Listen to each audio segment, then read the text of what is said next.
नमस्कार, स्वागत है आप सभी का स्टडी विज्ञान विकास में। दोस्तों, आज है 29 मई, दिन है शुक्रवार का। शुरू करते हैं आज की मॉर्निंग न्यूज और बात करते हैं 69,000 शिक्षक भर्ती के बारे में, जिसमें लास्ट डेट बीत चुकी है और अंतिम दिन यानी कि 28 मई को कोई भी नया आवेदन नहीं आया।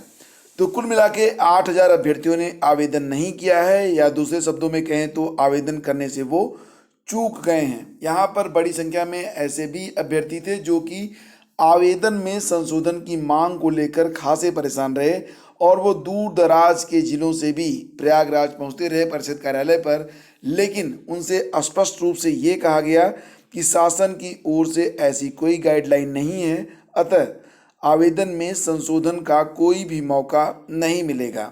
यहाँ तक कि कुछ अभ्यर्थियों ने, जो कि शिक्षा मित्र हैं, उन्होंने कॉलम संख्या 14 में शिक्षा मित्र के बारे में कोई उल्लेख नहीं किया है, तो उन्हें शिक्षा मित्र होने का भी फायदा नहीं मिलेगा, यानी कि उन्हें 25% का जो वेटेज है वो भी इसमें प्राप्त नहीं होगा।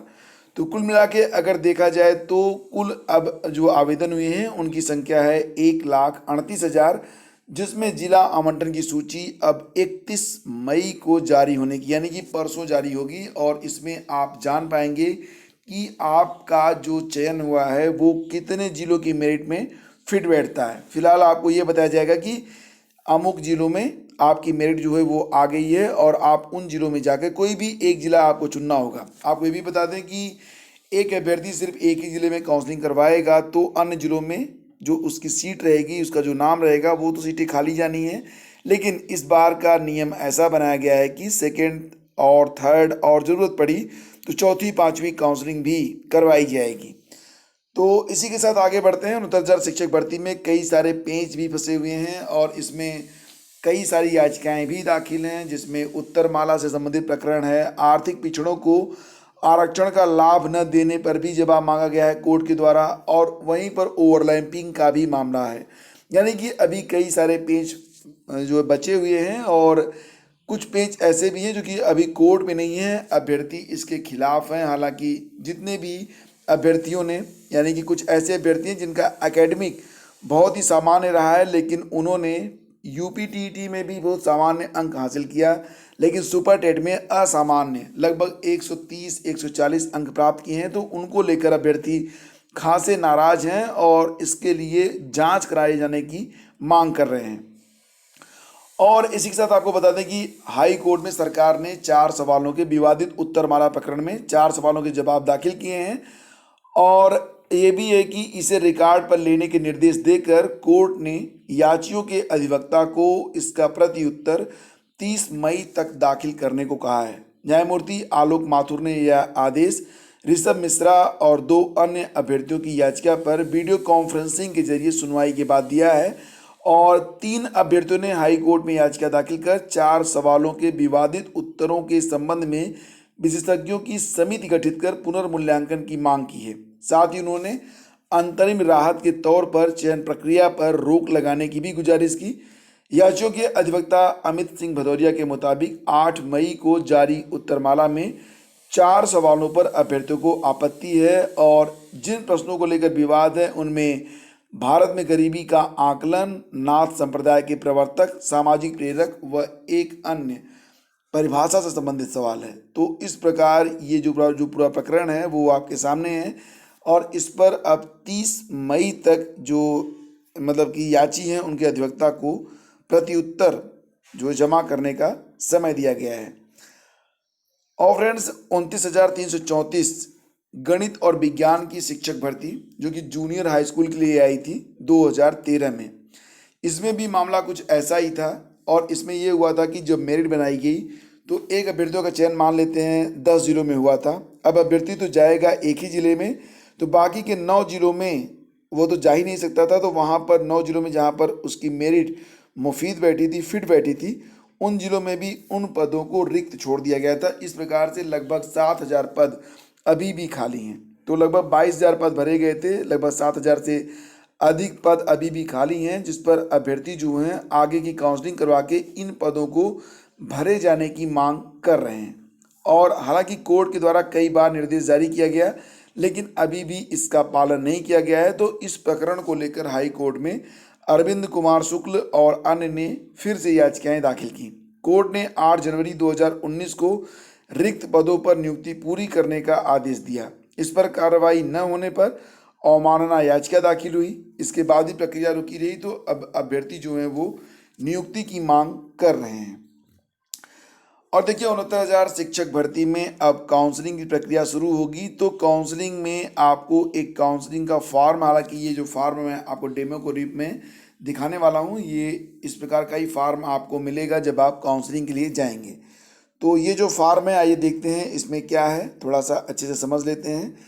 तो कार्यालय बेसिक शिक्षा अधिकारी अयोध्या की ओर से ये काउंसलिंग का प्रारूप जारी किया गया है, जिसमें काउंसलिंग की तिथि होगी, रजिस्ट्रेशन नंबर होगा और आपका गुणांक यहाँ पर लिखना होगा। अभ्यर्थी का नाम, पिता पति का नाम और पता, गृह जनपद, दूरभाष, ड्राफ्ट नंबर जो ड्राफ्ट आप बनवाएंगे, जन्म तिथि अंकों में और शब्दों में, जाति और उपजाति, विशेष आरक्षण का नाम और कोड, और प्रशिक्षण योग्यता बीएड है या फिर बीटीसी है या फिर अन्य है। और इसी के साथ एजुकेशनल में क्या क्या भरा जाना है, हाई स्कूल बोर्ड का विश्वविद्यालय, मतलब कि जिस भी बोर्ड या विश्वविद्यालय से आप हैं, हाई स्कूल, इंटरमीडिएट, स्नातक, बीएड या फिर बीटीसी।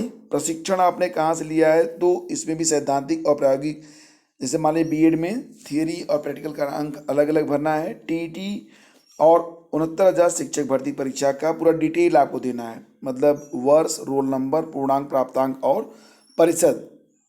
शिक्षा मित्र हेतु प्रथम नियुक्ति एवं अनुभव वर्षों में, और 69,000 शिक्षक भर्ती में आवेदन के समय की गई त्रुटि का विवरण है, यानी कि अगर कोई त्रुटि हुई है आवेदन के समय तो उस त्रुटि को भी यहाँ पर कहा जा रहा है कि आप उसको भी यहाँ पर इंगित करें। तो ये हो गया काउंसलिंग का प्रारूप। और यहाँ पर जो दूसरा प्रारूप है वो क्या है, तो दूसरा प्रारूप है कार्यालय जिला बेसिक शिक्षा अधिकारी अयोध्या 69,000 शिक्षक भर्ती मूल अभिलेखों की प्राप्ति रसीद। तो आपके जो मेन डॉक्यूमेंट होंगे वो जमा होंगे और 2 सेट उसकी फोटोकॉपी भी जमा होगी, जो कि सेल्फ अटेस्टेड रहेगी, स्व प्रमाणित। तो इसमें रजिस्ट्रेशन नंबर, सूची क्रमांक, गुणांक, अभ्यर्थी का नाम, पिता का नाम, हाई स्कूल अंक पत्र, हाई स्कूल प्रमाण पत्र, इंटर अंक पत्र, इंटर का प्रमाण पत्र, स्नातक अंक पत्र और स्नातक का प्रमाण पत्र। इसके अलावा बीटीसी या फिर जो भी डीएड वगैरह है तो इसका भी, टीटी का प्रमाण पत्र, दूरस्थ शिक्षा विधि से 2 वर्षीय बीटीसी प्रशिक्षण अंक पत्र। तो जो भी डॉक्यूमेंट्स हैं जिसमें जाति प्रमाण पत्र, सामान्य निवास प्रमाण पत्र, विशेष आरक्षण प्रमाण पत्र और निर्धारित शुल्क की डीडी, 3 सादे पता न लिखे लिफाफे जिस पर 25-25 का डाक टिकट लगा हो, और अन्य यदि कोई हो, तो ये सारे डॉक्यूमेंट जो है आपको जमा करने हैं और ये रसीद आपको दे दी जाएगी। और बात करते हैं फ्रेंड्स एसएससी के अनफेयर मीन वाले प्रकरण पे, तो इसके लिए एक नई कमेटी गठित की गई है और ये कमेटी जो है जून तक अपनी रिपोर्ट को दे देगी। आयोग की परीक्षाओं में यूएफएम यानी कि अनफेयर मीन्स व्यवस्था लागू कर दिए जाने से लाखों अभ्यर्थी परेशान हैं। तो वहाँ पर कुछ अभ्यर्थी ऐसे भी हैं जिन्होंने काल्पनिक जो है अपना पता लिखा हुआ है, तो ये माना जा रहा है कहीं उनको भी यूएफएम देकर अयोग्य करार न दे दिया जाए। हालांकि ऐसा होने की संभावना नहीं है, लेकिन फिर भी अभ्यर्थी इस पर परेशान हैं। तो अब जो है इस पर एक कमेटी का गठन किया गया है। आयोग ने इस संबंध में 15 अप्रैल को नोटिस जारी करके कमेटी गठित की थी। अभ्यर्थी परेशान है कि जांच का काम कहां तक पहुंचा है। और फ्रेंड्स इसी के साथ आपको बता दें कि लॉकडाउन के बीच आरओ 2017 के जो चयनित अभ्यर्थी हैं उनका डॉक्यूमेंट वेरिफिकेशन का काम चल रहा है। तो लगभग 91% अभ्यर्थी जो हैं वो डॉक्यूमेंट वेरिफिकेशन के लिए पहुँचे हैं। हालांकि जो नहीं पहुँच पाए हैं उनको अन्य मौका दिया जाएगा। तो इस वजह से कुछ अभ्यर्थी जो मतलब नहीं पहुँच पाए तो नहीं पहुँच पाए। अब जो है अगली जो काउंसलिंग होगी वो 1 से 6 जून के बीच सचिवालय के लिए चयनित 582 अभ्यर्थियों को अभिलेख सत्यापन के लिए बुलाया गया है। तो उसका भी जो पूरा डिटेल है वो आपको उपलब्ध करवा दिया जाएगा। कहाँ पर? वेबसाइट पर। और फ्रेंड्स इसी के साथ आपको ये भी अपडेट कर दें कि अब राजकीय डिग्री कॉलेजों में हर साल जो मई जून में लगभग तबादले होते हैं तो वो तबादले अभी फ़िलहाल के लिए रोक दिए गए हैं और प्रवक्ताओं के तबादले अब अगले साल ही किए जा सकेंगे। राजकीय महाविद्यालयों में हर साल लगभग 150-200 प्रवक्ताओं के तबादले होते हैं और जो आवेदन भी लिए जाते हैं वो आवेदन भी लिए गए थे, लेकिन इस बार आवेदन जो थे वो मार्च अप्रैल में ले जाने थे, नहीं हो पाए थे आवेदन, तो इस साल जो स्थानांतरण की प्रक्रिया जो है वो स्थगित कर दी गई है। तो अब कुछ समय आपको और भी इंतजार करना होगा इस प्रक्रिया के शुरू होने के बारे में, ठीक है। और आपको ये भी बता दें कि उत्तर प्रदेश राजर्षि टंडन मुक्त विश्वविद्यालय ने बीएड स्पेशल के लिए प्रवेश परीक्षा के आवेदन की जो डेट है वो बढ़ा दी है। लॉकडाउन को देखते हुए प्रवेश परीक्षा के लिए पंजीकरण तथा शुल्क चालान ये 12 जून तक, ऑनलाइन आवेदन की अंतिम तिथि 15 जून कर दी गई है। ऑनलाइन आवेदन पत्र की हार्ड कॉपी 20 जून तक जमा कराई जाएगी। तो फ्रेंड्स, ये है आज की complete update. Thank you so much for listening. और वीडियो पसंद आया तो इसे अधिक से अधिक लाइक और शेयर आप लोग कर दीजिएगा। चलते चलते बस आपको यही बताना चाहूँगा कि दोस्तों, इस समय पूरी दुनिया में कोरोना वायरस बहुत तेज़ी से फैल रहा है। मामला लगभग 1,57,000 तक पहुँच चुका है। घर में रहिए, सुरक्षित रहिए, सावधान रहिए, लगातार पढ़ाई करते रहिए, आगामी समय के लिए अपनी योजना को बनाए रखिए। Thank you so much. Have a great day. जय हिंद।